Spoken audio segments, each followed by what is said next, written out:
Welcome to the Farming on Purpose podcast. Today's challenges in agriculture are new, but the grit and determination required to be successful have been handed down for generations. On the Farming on Purpose podcast, we preserve the ag heritage and traditions we built our identity on while pursuing the American dream of multi-generation farms that innovate for the future. Listen along as we share stories of how farmers and ranchers are building legacies, both in their business and their character, for the sake of those they'll pass the reins to. I'm your host, Lexi Wright, and I'm excited to talk with you about the financial, generational, and production challenges facing producers in the ag industry today.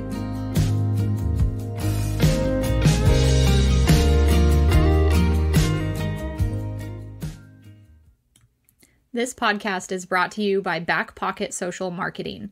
And yes, this is Lexi here. This podcast has been a real passion project for me.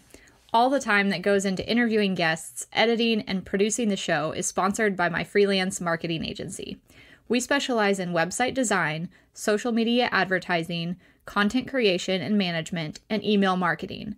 If you like to take a foundational approach to your marketing and figure out exactly what's working for you and what's not, and really focus on efficiency, then you would be a great candidate to work with us. You can reach out and talk with us more at lexi@backpocketsocial.com. We would love to help you solve your marketing challenges. Welcome back to Farming on Purpose.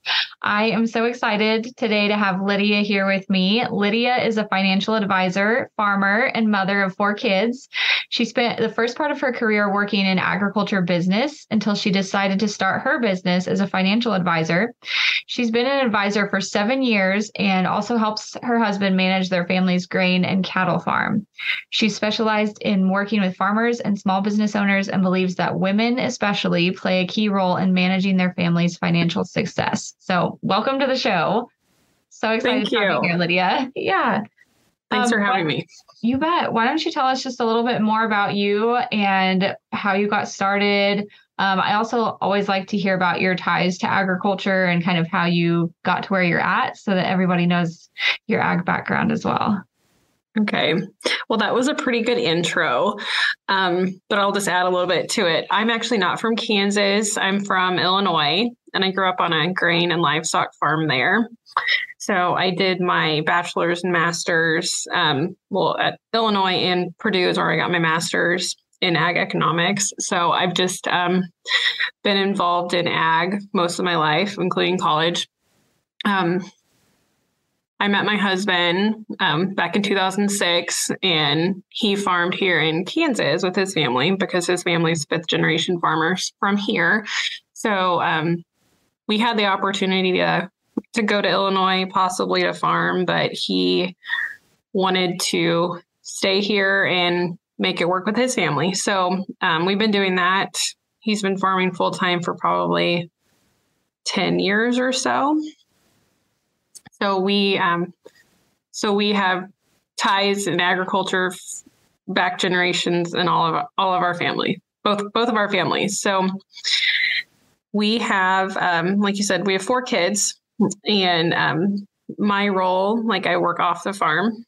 I'm a financial advisor, and how I got started with that. I was traveling a lot for my work. I worked for a K-State extension, and then I did work for a crop insurance company before that. But I was just traveling a lot and not really able to be home a lot and make a difference in my community. So this opportunity came about probably 8 years ago.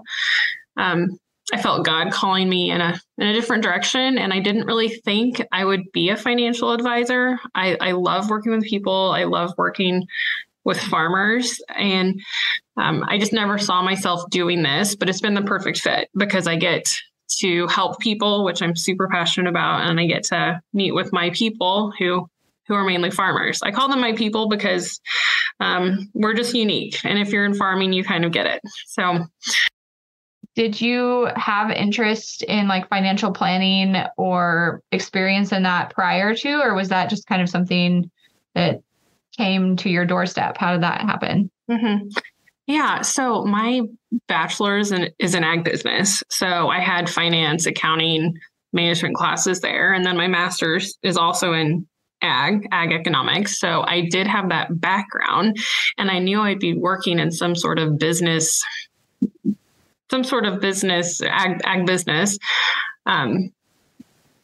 This, like I said, it was an opportunity that came about, and I hadn't really thought about being a financial advisor, but I quickly realized that I had like the perfect background for it because, my target market here is farmers, farm families, business owners. So I know like the unique challenges that farmers have, and what we need to plan for in their financial planning. And then just my background with finance and business, it just seemed like the perfect fit. So it always is nice when things come together like that, especially when you didn't expect it. And maybe not, like you said, exactly what you imagined, but when it works out, it works out. So that's awesome. Yeah. Yeah. I really did think I would just be, I never thought I'd have my own business because our farming business takes so much time and energy. Mm-hmm. And, if you're in farming, it's like a 24-hour job. So, and I don't really do any of the manual labor on the farm, but I do all of the book work for the farm and, the planning with my husband.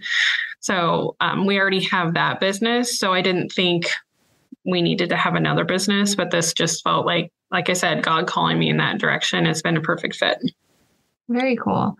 Now, is a big decision when both of you and your husband came from farming families and kind of had to decide which course to go down there with your farm family being back in Illinois and his here in Kansas. Was that hard or a struggle, or did it kind of just come together? That's a huge deal to figure out which direction to go. Yeah. Well, we were just talking about that recently, my husband and I, because we are kind of in a drought here in north central Kansas. And I'm like, you could be farming in Illinois where they get rain, but you chose to stay here. So that it was a big decision. I think when I have two sisters, and my twin sister, actually, she's farming full time, and she's taken over our farming operation in Illinois. And I think, when that was kind of in the back of our minds, like, is anybody going to take over our family farm in Illinois? Mm-hmm. What's the next generation look like there? So that kind of weighed on us. But then, my husband, his dream was always to farm with his dad and his family. So it's just really hard to leave that if that's something that you've he put sweat equity in for years.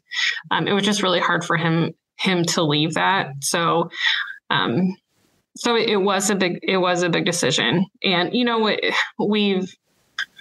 and I do joke about it when we don't get rain, and they're getting rain there. So, but it worked out. We farm with, it's been interesting because it always looked maybe it could be easier if we would have gone to Illinois, because it was just my dad and mom. They still are, owners of the farm, but we were just like a one family operation with employees. And here in Kansas, right now there's like 6 families all involved in our farming operation, and we're all separate entities. But we share labor and share equipment, which has been a big reason, or it's been very helpful to save on those costs there and to share labor and equipment. So, but it does add some not complications, but it just adds another level of, dealing with 6 other families, because we all have our own, different goals and different lifestyles and different households and how we run them. So sometimes I think it would have been easier to go to Illinois just because we have, we just had one family with the employees on the farm. Here we have 6 families involved. So that's a lot to coordinate. It is. It's a lot to coordinate, but it's been helpful as we've grown, because we can still, buy equipment that's new and update technology, because we're sharing costs of equipment and then we're sharing labor, which enables us to leave. Sometimes we're not stuck here forever, and we can go on vacation. We can go, we're not completely tied to the land, because we have family here that can back us up if we're gone. Mm-hmm. That's a huge asset. And then being able to really get all the goodie out of equipment when you buy new that makes a huge difference in just being able to cash flow that. I mean, when you're putting more hours because it's a bigger operation on that equipment, makes it make a lot more sense. Yes, for sure. That's been a definitely a pro of farming with 6 other families. Very cool. It sounds like a unique situation. So I hope you tell us a little bit more about kind of how that works for you guys and systems that have worked out for you and maybe things that haven't worked too. Yeah, it's very unique. I think the reason we've been successful, like I've heard other farm analysts say this in the past, and I can't remember who it was, but, we're farming because of decisions that our ancestors made the past generations, Mm-hmm. So like, I'm very thankful that, I can say I'm from a 6th generation farm in Illinois that's still, being managed by my sister, and, they're growing and being successful there. So it's amazing that, my husband's family, they were, they're 5th generation farmers. So I feel like we're able to do what we do because we've evolved over time. We've gone through change. And I think just being able to get through and make changes is important, and helps us succeed, because if you're not able to evolve, you're going to not be able to grow. So we've gone through some changes recently. One of the major moments of change was when my father-in-law died in a farming accident in 2016. Mm-hmm. So that was a huge moment of change. I guess you call it a defining moment in our operation. How do we move forward? And, that's one of the reasons, like, I do what I do, is I just had started my career, my business with Thriving at that time. And, I didn't know totally the financial plan my in-laws had in place, but they had the right products in place that, including life insurance, where we were able to, continue farming and not really miss a beat. I mean, it was a hard few years for sure, just dealing with the accident and his death. And then my mother-in-law passed away that year too. So we had a lot going on, but they had a plan in place where my husband could quit one of his part-time jobs and come to the farm full time. And then it enabled another family member to come into the farm full time, my brother-in-law and sister-in-law, because my in-laws had a plan in place if the worst happened, and it did.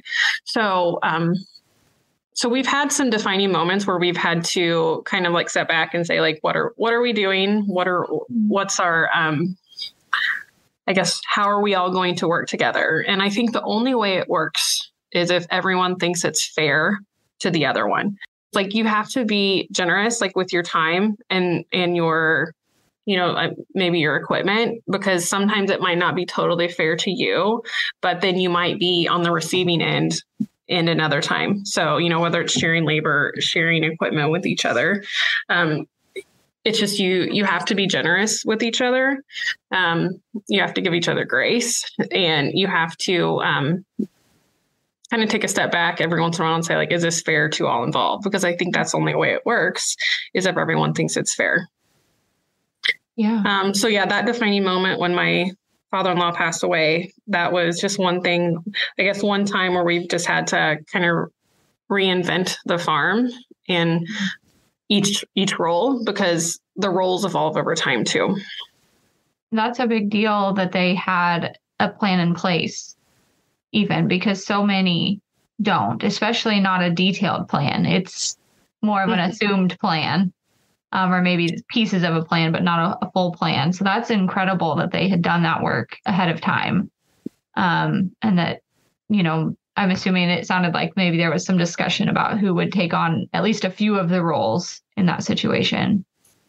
Yeah, there had been. And I think my mother-in-law, she had a chronic illness, which shortened her lifespan. So I think that really caused a sense of urgency for her to make sure there was a plan in place for the farm. and they had certain things in place. Like for my husband, sweat equity. We talk about that all the time in farming. Like he had helped for many years. And so they had, certain things in the plan for him. And then they had certain things in the plan for his two sisters that were not farming with the operation then. So, but yeah, I talk a lot to my clients about, just having a plan and having the right people on your team. And, they had a good accountant. They had an advisor that they worked with, and then they had a good lawyer. So having like the right people on your team is key, and people you're comfortable with. I know my clients, they have a lawyer, they have an accountant, but they're not comfortable talking to them or asking them the hard questions. So like, just because you say you have a lawyer doesn't mean you really do sometimes. So you need to make sure you have the right people on your team, the right people that you feel comfortable asking questions. So she had the right people to help her build her plan, my mother-in-law, and we thought she would go first, but my father-in-law went first, and they went in the same year. So I think they knew how important keeping the farm together was for them. And that was their biggest wish, is that they didn't want us to, fight or have it tear the family apart. So that just having a plan in place on paper, we've continued on. We haven't had any issues, and having that plan on paper is key. Well, and that's an incredible opportunity to give you guys that so many don't ever get the opportunity to continue on that way, because mom and dad or mother-in-law and father-in-law, something terrible like that happens. And then it just disintegrates into, well, they think this, or they think that they should have that, and whose role is whose, and all of that. And so that's just an incredible gift they gave you guys to be able to discuss that out. You said it takes lots of grace and lots of kind of just making sure it's fair for everyone. Is that kind of an evolving process for you guys, or did you guys sit down and talk out what that looks like? How'd that look for you? I mean, it's ever evolving, Yeah. So yeah, that was the one thing my in-laws, they felt like all of the families farming together in our extended family needed to be separate entities, so they could make their own decisions. So like my mother and father-in-law had, a plan for their farm, but it's actually kind of tied to a cousin and an uncle and another uncle we farm with. So, but I'm glad they were their own entity. So we had some separation there. So yeah, it's ever evolving. And I'm very thankful they had that foresight to make a plan for us. But yeah, we're still kind of working through the trust and, all of the plan. And it's been like almost 7 years. So long. I try to explain kind of how our operation works to people, and it's kind of confusing from the outside. My mother-in-law had a really interesting comment when I said, "How does this work?" Because it looks super confusing and it's very, I guess, antiquated. But she said, "Well, it works, Lydia, if the women stay out of it." And I was like, "But I want to know what's going on." That's what I told her. I mean, this was probably 10 years ago. I said, "I want to know what's going on. I studied ag business. I grew up on a farm. I work in agriculture. Like, I want to know how this is all working." Mm-hmm. So I think it was kind of like half joking, maybe tongue in cheek when she said that. But, I think it does take give and take. But what I think makes our operation work is like each family unit is separate. And now there's, 4 families in my husband's generation that are farming, and then his 2 uncles. Mm-hmm. So, there's now another generation involved because, like our generation, we have kids now. So, I think what's been really beneficial for us is, like growing up on a farm, my mom didn't work off the farm. So like our only income was from the farm, and they went through the 80s. So I just, I was born in 84, so I don't remember the 80s, but there's lots of stories from what happened to farm families in the 80s. So their wish for us was to always just go to college, get a job that has health insurance and benefits. Right. And that was something that I think was just kind of, I wouldn't say beat into our heads, but it was just a high priority. So I went to college. My two sisters, we all went to college. We all have our master's degrees, and that was just super important for my parents to get us through college. So they didn't really want us to farm because of just what they went through in the 80s and 90s. So it's kind of interesting to see like my sisters now farming. I'm married to a farmer, and we're actively farming and ranching here. But I think that's one thing that I wanted to do for my family is to make sure we had an off-farm income, because that kind of separates. I mean, you can still, I feel like we can have a little bit more flexibility because we do have an off-farm income. So that's kind of helped our family unit kind of, we've been able to expand our operation, and we've been able to just have more flexibility with what we do. Yeah. So that's just one thing that's different, I guess, from with our farming operation, is that we have off-farm income. Mm-hmm. Yeah. So like that gives you, like you said, the flexibility to do things. So you're adding in a lot of senses, you're adding flexibility to the farming lifestyle that just wasn't really ever imagined for a lot of generations, where you are farming together with multiple family units, and then you also have other income to rely on or to supplement when you need to do that. Yeah, and I know it's it's kind of nice to think back about, when farmers could farm on 40 acres and not have any off-farm income and, have a bunch of kids and live off the land. And I know that's amazing how some people are, going back and they're able to do that. So our operation's just different, and I think that's the cool thing about agriculture is that you can make it whatever you want. You can farm full time, you can farm part time and have an off farm job. You can be a homesteader. You can do all these things, and that's what's so cool about agriculture is you can make it whatever you want. But that's one thing that I just feel like has benefited us. I mean, it's been hard. We have 4 kids. Working full time and having 2 businesses is challenging. So I have a lot of help.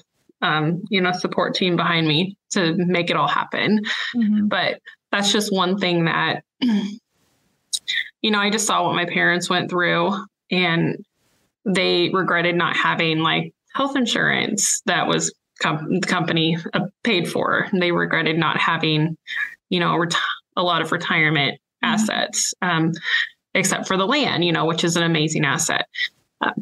I just didn't want that for me or my family. So that's benefited us. It's really interesting how some of those big things stick out to us of, the generation that came before us passing along their regrets and things that they would do differently. And some of us choose to listen to them, and some of us, take it totally different and are like, oh, that's, the world is different now kind of approach. Yeah. I feel like there is so much of that in agriculture, though, of just everyone kind of trying to figure out how to make it work for their family to stay in the industry, because we all have beautiful memories of it, of family and being together and hard work. And it's just funny to watch how those kind of intersect with the business side of things too. Mm-hmm. Yeah, that's very true. And, we all, like right now, most of my clients, all we're talking about is how it's not raining and how we're in a drought. Yeah.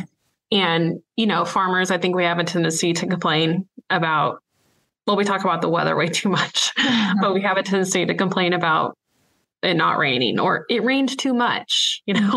There's just all these things that we can't control. But I think it's good to take a step back and say, wow, we are part of, 2% of the population that are actively involved in agriculture and farming.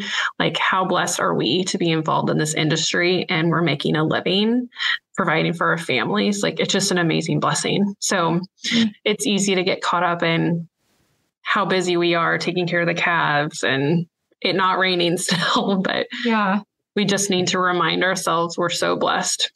Mm-hmm.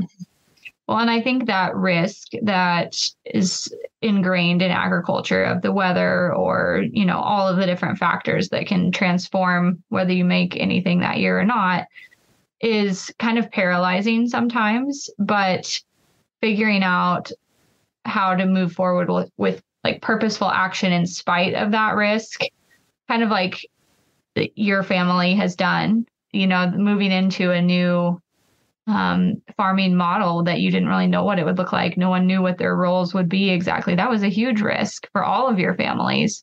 And yet you saw the vision and chose to keep moving forward.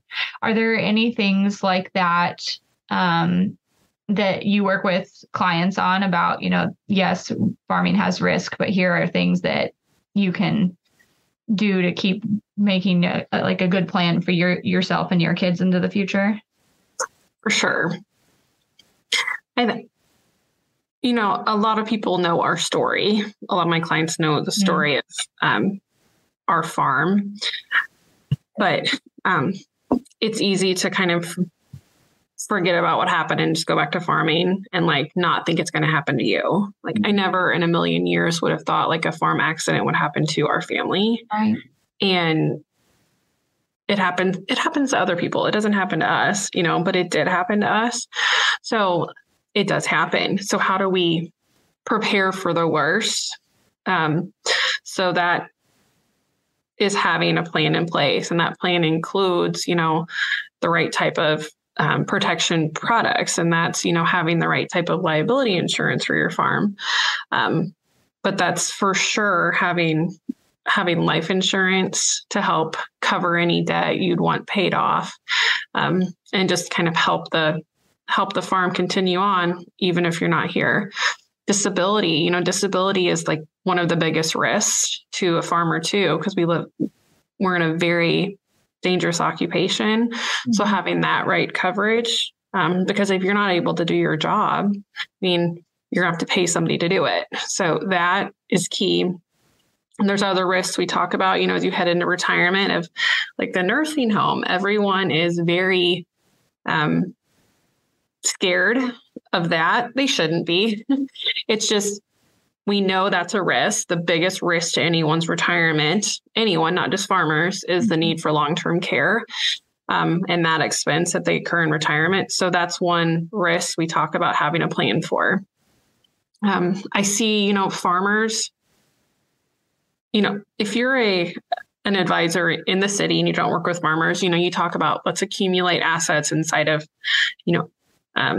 different investment vehicles. So for farmers, I get it. You want to invest in land and equipment, and I get that. So, I think it's a balance. You should invest in land and equipment, but don't forget about your retirement. You want to be diversified. You don't want all of your retirement locked away in land that you can't access that asset. So we do talk about retirement planning and how it's a little bit different for farmers than just your average, couple that both have jobs in steady, salary position. So yeah, we talk about all those things, and, every situation is different. Nobody's the same. No farm is like our farm, but it's unique. Every farm is unique. So, but everybody has those risks and they need to be assessed. Hey, it's Lexi here, and I'm interrupting the show to tell you about a new option we have for marketing support for you. I've met so many people the past 6 months who are looking for DIY marketing support, and while I primarily offer marketing packages and website design in my marketing business, I'm excited to have something just for you DIYers too. So I know you need answers quickly to help you overcome tech challenges and get feedback on your marketing content when you have a spare minute to work on it. And you want to keep growing and learning how to make your marketing work in a way that makes sense for you. Here's what I've got for you. First, you can sign up for a free marketing toolkit, which includes social media post templates, email marketing outlines, video ideas, and a content planner and tracker. And to get tutorials and answers to those pressing questions, sign up for our weekly marketing tutorials for just $10 a month, where we tackle your most frustrating challenges together. Or sign up for the marketing support line, where you get direct access via text message to ask all of your tech support and marketing advice questions. It's like having a marketing and tech support person in your back pocket. We solve website issues, social media challenges, and just give feedback on the content you're creating. You can find those options at lexywrightconsulting.com/social under marketing support.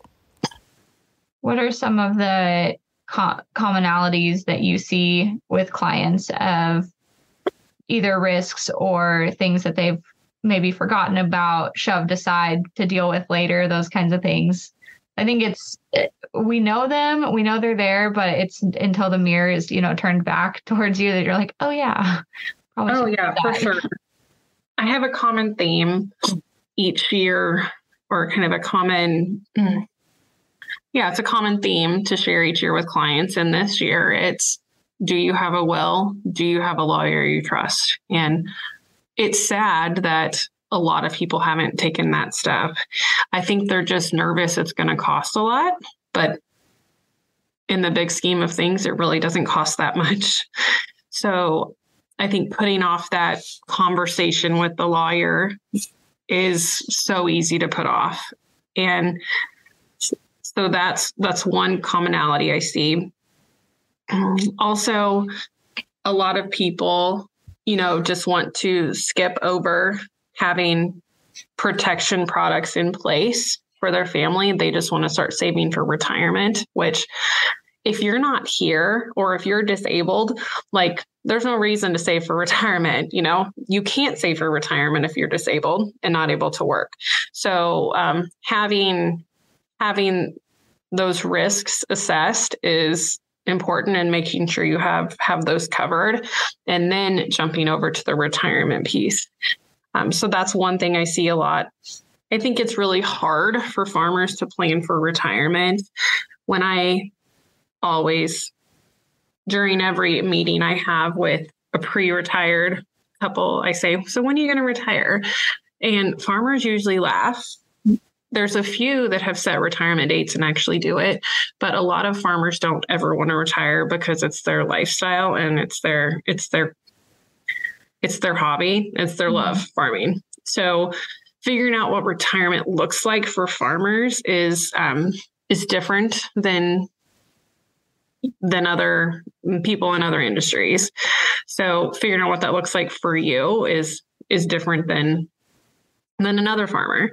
So that's another thing I see is just, how do we even retire? How does a farmer retire? How do we produce money for you to live on in retirement if all of your retirement's in land?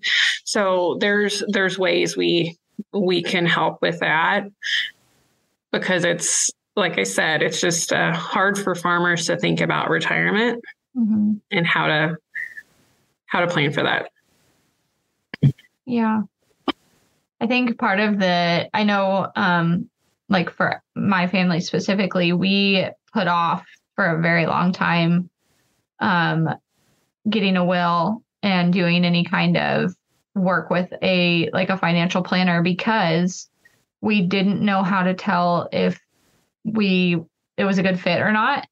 You meet somebody and it's like, oh, okay, we're going to meet with you one time and then set up a plan to move forward. And you also have no idea, as a common layperson, if it's a good plan or not. It's like, well, I hope they told me the right thing to do. It's kind of a big deal. Do you have any suggestions for questions people should ask in those situations? Yeah, those are all really good points you bring up. Because I think through that a lot. If I meet a prospective client and ask them to basically hand over all their all their dreams and goals and money to me. Like, is that really, is that something I would do if I just met someone for the first time? Probably not, because it takes time to build trust, Mm-hmm. So I think that, if you're looking for an advisor, you should meet with a few different ones to make sure you have the right fit. Also, ask around, like referrals. That's mainly how I get my new clients, is referrals, because if you've had a good experience, and people share if they've had a good experience, they also share if they've had a bad experience. So, and I'm not the right fit for everybody, but you should just meet with a few different people to make sure it's the right fit, because, I'm not the right fit for everybody. Mm-hmm. And not everybody's the right fit for me either. So you want to make sure you're comfortable with the person you're meeting with, because you are sharing all your hopes and dreams and your money goals, which money is super personal. So you want to be able to share everything with your advisor. So I think that's how you find out if you have a good one, just by asking around and just seeing what experiences others have had. Also, you can look online for reviews too. Website. I mean, a lot of people will search online for advisors now. It used to not be that way, but so you can do your online research and find someone who specializes in your industry. Like, you can see, if you go to my website, my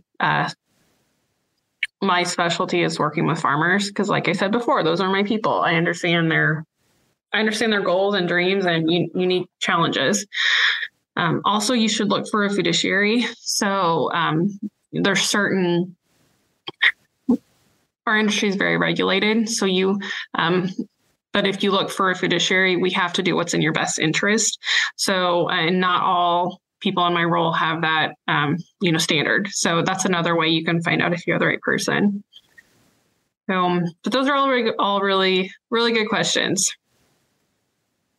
It's hard to know. And I'm sure you feel that too, of when people walk into your office and like trying to feel you out, to kind of, what your strategies are. I think there's just so much fear associated with the money side of it, because like you said, a lot of folks did go through really rough times in the past. I mean, we reference the 80s all the time, of like there being just so little trust that could be placed in institutions. And I think that, people don't forget that.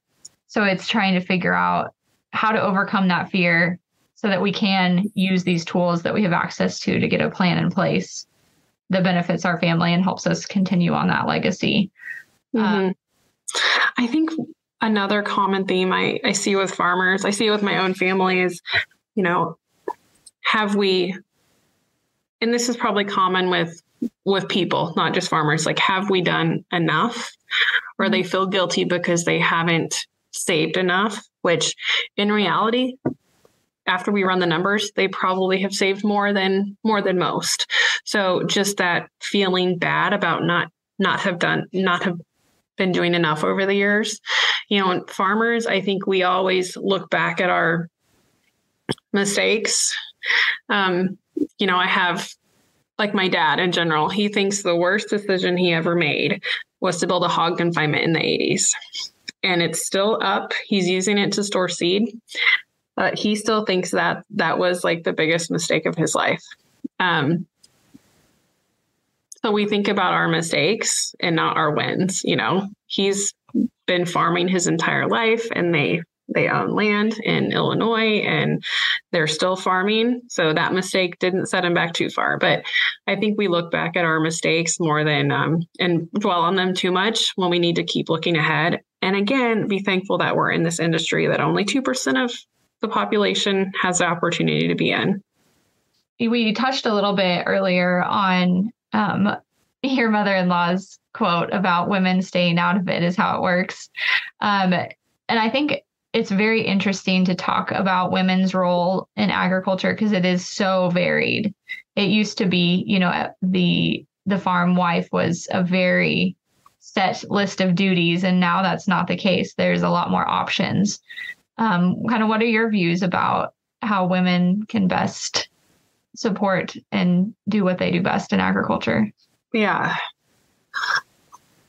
So I kind of laugh at her comment because I think it was kind of half joking, but I think it was half truth. Because she did the bookwork for the farm, but as she got sicker with her condition, like she didn't do as much as the manual labor. So I think what she meant by that is like, if you're like actively doing the day-to-day farming stuff, like, there's things that my husband sees go on that I don't see because I'm not there. Mm-hmm. So sometimes we just kind of need to step back and stay out of it and let the actual people farming work it out. Mm. So maybe that could be, a woman actively farming, So I think that's probably what she meant by that. But I think women, we make the world go round. We have such an important role, not to diminish what the men do. But I think for me, I do all the book work. I help my husband with the business planning, but I can't do any of the manual labor. I'm not there. I'm running my own business, and then I have to take care of our kids too. So for me, sometimes I feel like I don't do enough because I'm not doing the manual labor, because that's such an important part too. So I think we all just need to find our role and the best fit for our family. Example, my sister, she does everything. She does everything. She manages all the finances and she runs all the equipment. So that's her role, and that's perfect for her. I just don't have that role here because I have other responsibilities. But I think, we are the ones that start the conversations about what's going to happen in the future. Do we have a plan? Women they usually lead those conversations. So we also a lot of us are in charge of the finances, and we understand what it takes to make the farm operate on the financial side. So women are usually the ones that are asking those questions, like, do we have the right plan in place? So there are men that have those roles too, but I just see for women, a lot of us are in charge of the finances. We're managing our household's finances. So it's just natural for us to manage the farm finances too. So I think we have such an important role, but I think we shouldn't compare ourselves to other women that might have a different role on the farm. Like example, like I told you, I sometimes feel like maybe I should be doing more, of the manual labor, but I need to take a step back and say, okay, actually I have other roles, and that's okay. And this is my role now. And it might change as our kids get older, but I'm needed at home more because they need me. So things evolve over time as we grow and get older, and our families grow too. Yeah. The seasons of it all pass quickly, but it sometimes feels like not that way when you're in the middle of one that's not necessarily one you would like, or it doesn't pan out the way you imagined it. And I think a lot of that too comes from comparison, like you mentioned, of just, you see a woman that lives down the road that, she gets to go run the equipment because that's what her role is. And you're like, well, I don't contribute anything in that way. And I wish I could, and I can't. And it's just learning to accept where you're most needed at that time, I think. Exactly. And one role is not better than the other or more important than the other. It's all needed. Mm-hmm. I've just taken my role as, I guess, the financial organizer of our household and our farm, which I like most of the time. But I can see why it'd be nice to go out and do some manual labor too. But doesn't work for our operation right now. Yeah. Well, and like you said, you've taken that role. You've taken it. You take pride in it. And that, I feel like just owning the role that you have at that time helps a lot too. It's like, this is my job and I'm going to do the best job I can at it, even if there's other things I want to do as well. Exactly. And I saw my mom had a different role on our farm growing up than my mother-in-law. Like my mother-in-law did a lot of the farming while she was still healthy. So, but my mom, she kind of took a hands-off approach, and my dad pretty much did all the manual labor, and he had employees too, but then he managed the finances, and my mom helped some, but that's kind of how I thought it was supposed to be. So it's nice when I see women that are out there doing everything, like my sister. Like she does everything. So that's just nice that you, like I said, you can make it whatever you want and take whatever role you want.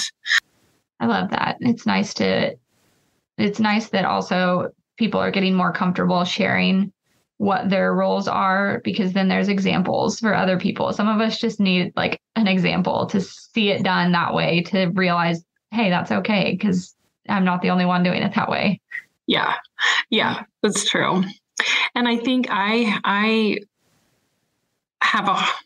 getting better, but I think every mom who is a working mom outside the home struggles with this. Is it's hard. We don't have enough hours in the day. So when do I devote time to the farm? Yeah. So that's one thing that I guess I'm learning, that I have one day where I just focus on the farm and my responsibilities there. And then the other 4 days of the week, I'm kind of on at work.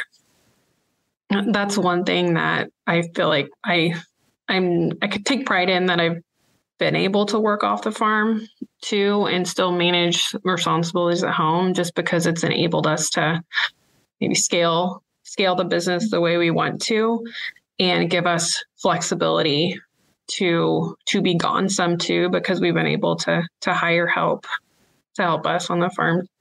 But again, I think comparison is hard for all of us. Like that's been the choice for our family, for me to work off the farm too, but it's not the right choice for everybody. Yeah. Finding that good fit is hard. It takes time too. I feel like you said, at the beginning, you had other jobs that you had to travel a lot for. And I kind of had a similar experience. I had a job prior to what I do now where I had to travel more than I felt comfortable. And it just takes time of figuring out, like, no, this is not quite right for our family. We have to make some adjustments and figure something out that is.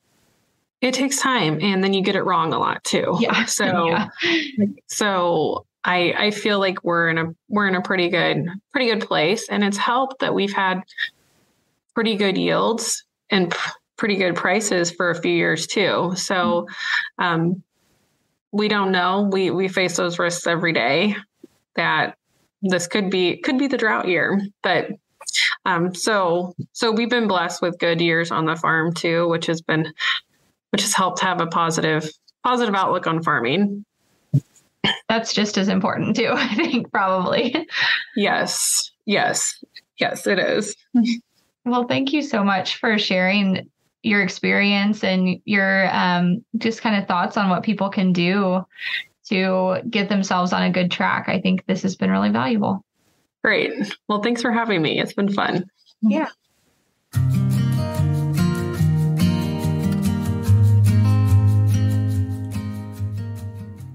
Do you know someone building their ag legacy or with stories of yesteryear on the farm that need to be shared? Please let us know or help them apply to be a guest on the show at farmingonpurpose.com/guest. If you've enjoyed spending time with us today, please take a moment to review the show on Apple Podcasts or give us a share on social media. You can follow the host of Farming on Purpose, Lexi, at Farming on Purpose on all social media. And let us know what topics you want to hear more about.